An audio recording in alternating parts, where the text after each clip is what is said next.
তিন কন্যায় কি ছবি,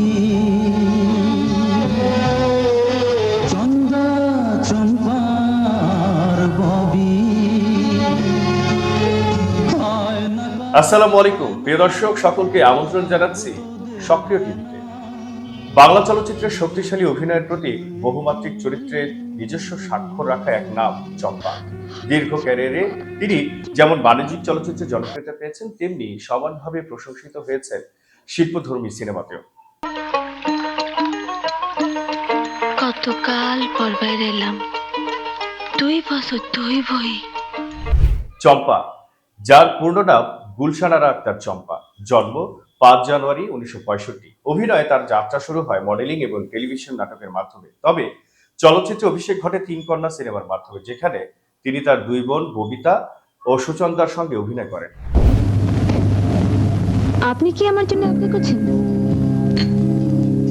মাফ করবেন, আমি পুলিশ।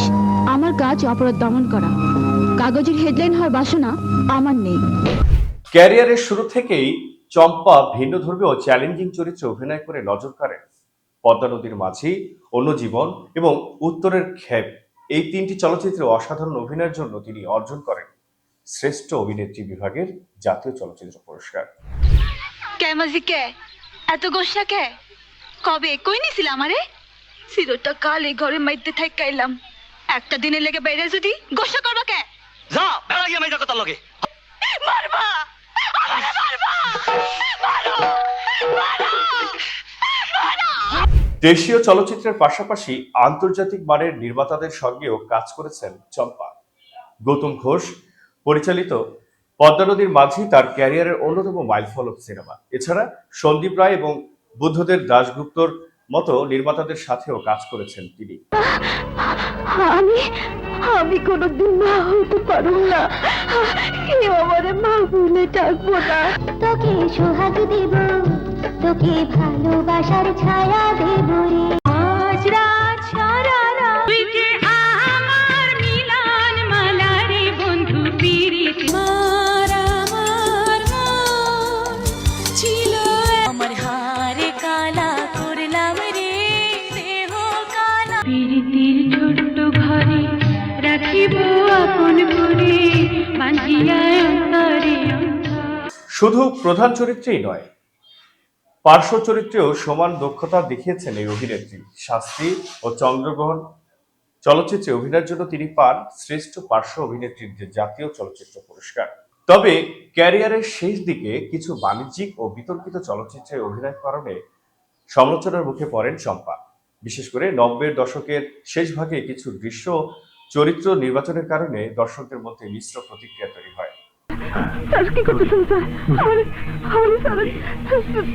কাঁচা মরিচের ঝাল পুড়ে গেছে গাল। সুন্দর সুন্দর আমি জনম জনম ধরে চেয়েছি। ব্যক্তিগত জীবনে কাজের পরিবেশ ও চরিত্রের বৈচিত্র্য কমে যাওয়ায় চলচ্চিত্র থেকে ধীরে ধীরে দূরে সরে যান তিনি। বর্তমানে পরিবারকে সময় দেওয়া এবং মাঝে মাঝে টেলিভিশন নাটকে অভিনয়ের মধ্যেই সীমাবদ্ধ তার উপস্থিতি। প্রিয় দর্শক, বাংলা চলচ্চিত্রে শক্তিশালী নারী চরিত্রের উপস্থাপনায় চম্পার অবদান গুরুত্বপূর্ণ।